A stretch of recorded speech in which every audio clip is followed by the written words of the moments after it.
Hello everyone, welcome to tasty dish by Sethu Palaniappan. இன்றைக்கி ஜவ்வரிசி வச்சு ஒரு சூப்பரான ஸ்வீட் ரெசிபி தான் பார்க்க போகிறாங்க. ஜவ்வரிசி அரை கப் எடுத்துருக்கிறேன், பொட்டுக்கடலை 1/4 கப் எடுத்துருக்கிறேன், நிலக்கடலை 1 ஸ்பூன் எடுத்துருக்குறேங்க. ஃபஸ்ட்டு ஜவ்வரிசியை வறுத்து எடுத்துக்கலாங்க.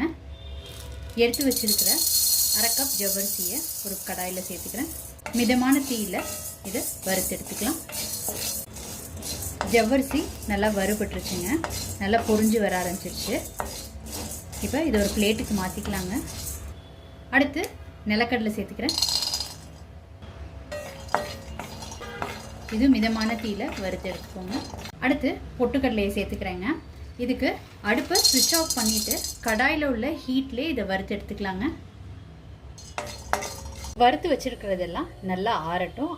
எல்லாத்தையும் ஜாரில் சேர்த்துக்கிட்டு இருக்கேன். இதை பவுடர் பண்ணி எடுத்துக்கலாம். இதை நல்லா பவுடர் பண்ணி எடுத்துக்கிட்டாச்சுங்க. இப்போ ஒரு கடாயில் நெய் விட்டுக்கிறேங்க. இதில் வறுத்து பொடி பண்ணி வச்சுருக்கிற பவுடரை சேர்த்துக்கிறேங்க. கொஞ்சம் கொஞ்சமாக கொட்டி கலரி விட்டுக்கோங்க. ஒரு 2 நிமிஷத்துக்கு நெய்யில் ரோஸ்ட் பண்ணியாச்சுங்க. இப்போ இதில் கொஞ்சம் கொஞ்சமாக பால் சேர்த்து மிக்ஸ் பண்ணிக்கலாங்க.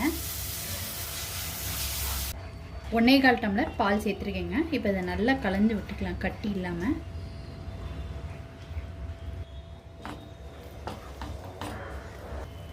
இன்னும் கொஞ்சம் பால் சேர்த்துக்கிட்டு திக்கான கன்சிஸ்டன்சியை கொஞ்சம் லூஸ் ஆக்கிக்கலாங்க.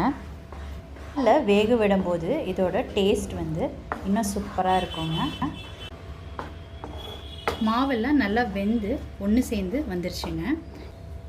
1 கப் வெல்லம் சேர்த்துக்கிறேங்க.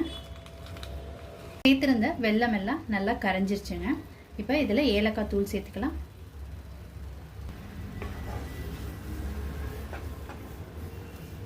ஃபைனலாக இதில் கொஞ்சமாக நெய் சேர்த்துக்கிறேங்க.